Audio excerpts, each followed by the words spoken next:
Paz e graça, meus queridos, amados irmãos em Cristo Jesus. Começo aqui cumprimentando vocês, dizendo paz e graça, ok?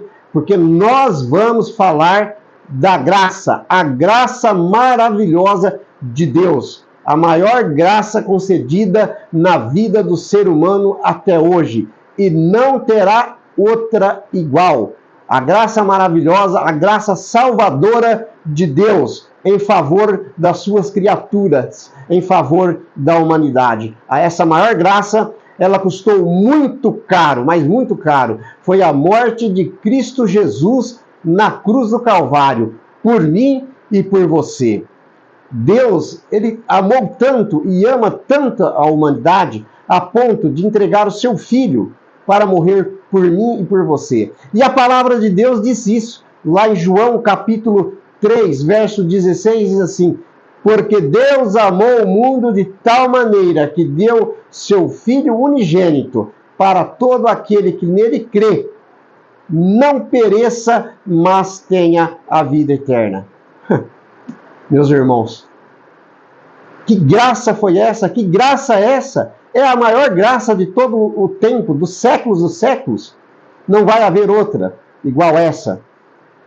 Tá, mas nós esperamos uma graça também semelhante a essa. Não vou dizer que é maior porque não é. Porque a morte de Cristo foi a maior graça que Deus nos contemplou. O que é graça? Graça é um favor imerecido.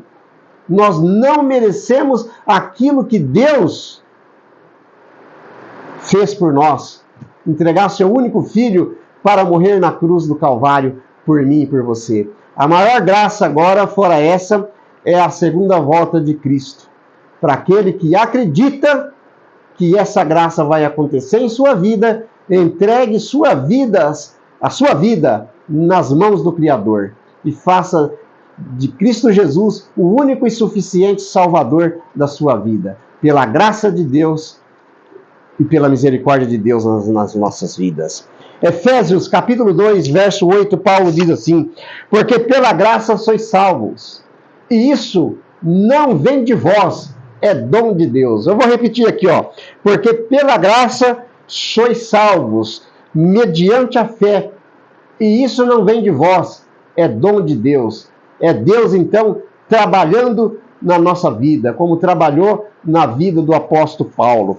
Tá? João capítulo 1, verso 6 diz assim: porque todos nós temos recebido da sua plenitude graça sobre graça. Romanos capítulo 3, verso 23 e 24 fala assim, acompanhe comigo. O verso 23 diz assim: porque todos pecaram e por isso carecem da glória de Deus. Essa glória de Deus é a graça de Deus nas nossas vidas, pois todos pecaram e carecem da glória de Deus. A gente poderia até dizer assim: porque todos pecaram e por isso carecem da graça de Deus.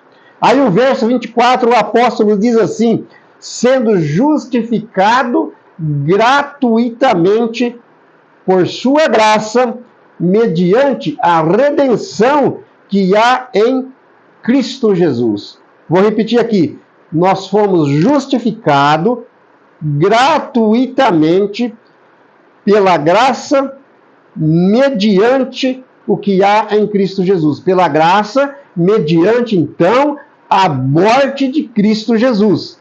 E isso é um dom de Deus na minha e na sua vida. O salmista também diz lá em Salmos 63, verso 3, porque a tua graça é melhor do que a vida. Os meus lábios te louvam, que o meu e os seus lábios, os nossos lábios, possam realmente louvar esse Deus maravilhoso. Podemos, certo, sempre estar firmes e alicerçados nessa graça. O apóstolo Paulo também, em 1 Coríntios capítulo 15, verso 10, ele diz assim: mas pela graça de Deus, sou o que sou. Nós somos o que somos pela graça de Deus, ok? E a sua graça que me foi concedida não se tornou vã. Antes trabalhei muito, mais do que todos eles. Todavia, não eu, mas a graça de Deus sempre comigo. Pedro também. Pedro, na segunda carta de Pedro, né, segundo Pedro 3,18, Pedro diz assim: antes crescei na graça e no conhecimento de nosso Senhor e Salvador Jesus Cristo. Que nós possamos crescer da graça de nosso Salvador e Senhor Jesus Cristo. E esse é o único caminho e não há outro. E aí Pedro diz assim, eu faço de Pedro as minhas palavras, que vocês também possam fazer essas palavras as suas palavras. A ele toda a glória, tanto agora como no eterno. A ele seja a glória, toda a majestade e toda a honra. E claro, toda a graça. Paulo também diz lá em 2 Coríntios, capítulo 12, verso 9, ele diz assim: a tua graça me basta. Que nós também possamos dizer isso. Pai, a sua graça me basta.